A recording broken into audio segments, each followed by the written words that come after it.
Bora mergulhar agora numa das cenas mais cruciais e aterrorizantes da literatura, lá de 1984, do George Orwell.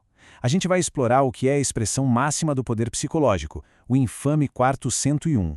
E tudo começa com essa frase que é de arrepiar. Quem diz isso é o interrogador O'Brien pro protagonista Winston, que tá ali amarrado numa cadeira no subterrâneo. Essa declaração, olha, ela já prepara o terreno para todo o horror que tá por vir. E isso, claro, leva a gente para a pergunta principal. Afinal, o que é esse tal de quarto 101? É agora que a gente vai desvendar esse mistério e entender que ele é muito mais um conceito do que um lugar físico de fato. O mais impressionante é o jeito que o O'Brien explica a natureza do quarto 101.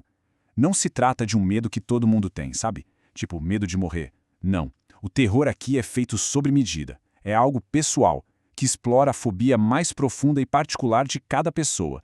E agora, a gente vai ver como essa ideia abstrata de medo ganha uma forma bem concreta e bem aterrorizante para o Winston. A teoria está prestes a virar uma realidade absolutamente brutal. Pois é, exatamente nesse momento em que o O'Brien fala isso, uma gaiola de arame é trazida para a sala. E o Winston, que já estava com aquele pressentimento horrível, entende na hora qual é o propósito daquele objeto. É um horror que cresce dentro dele, visceral. Essa é a primeira reação do Winston. É pura negação, sabe? Um terror tão profundo que nem parece real. É algo que se conecta diretamente com os pesadelos que ele sempre teve, aquela imagem de uma muralha de escuridão com algo terrível esperando atrás.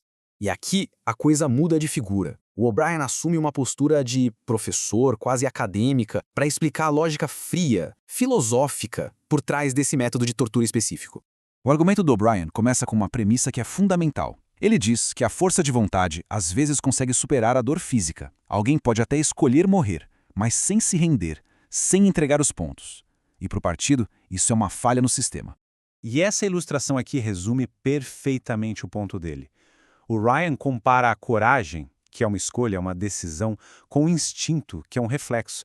É primal, incontrolável. Ninguém te chama de covarde por se agarrar numa corda para não cair, certo? É uma reação. E é exatamente esse instinto de sobrevivência que ele quer usar contra o Winston. Bom, a aulinha de filosofia termina.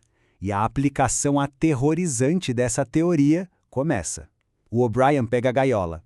E a ameaça, que antes era uma conversa, se torna iminente, real.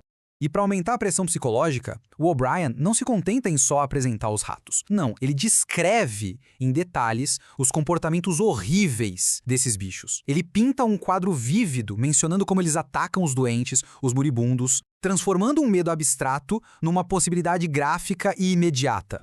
E o ponto crucial aqui é a simplicidade da máquina. O'Brien explica o passo a passo. A máscara encaixa no rosto, uma alavanca é pressionada e a porta da gaiola abre. Simples assim.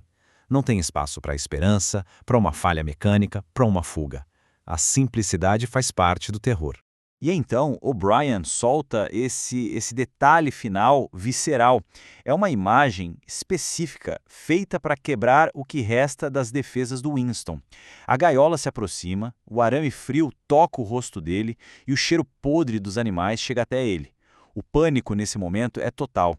E aí, diante de uma realidade que é simplesmente intolerável, a mente do Winston encontra a única rota de fuga possível: passar o castigo para outra pessoa. É o colapso final do seu ser. E aqui está o clímax. A rendição completa total da última lealdade que o Winston tinha. Ele não só trai a pessoa que ele ama, ele implora, ele grita para que o sofrimento dele seja transferido para ela. Nesse exato momento, o objetivo do partido foi alcançado. O indivíduo está quebrado. Depois dessa traição, o que Winston sente é um colapso psicológico completo. Ele tem a sensação de estar caindo para longe, se distanciando da ameaça. A tortura física nem precisou acontecer. A simples ameaça já foi suficiente para destruir o eu interior dele, que era o verdadeiro alvo o tempo todo.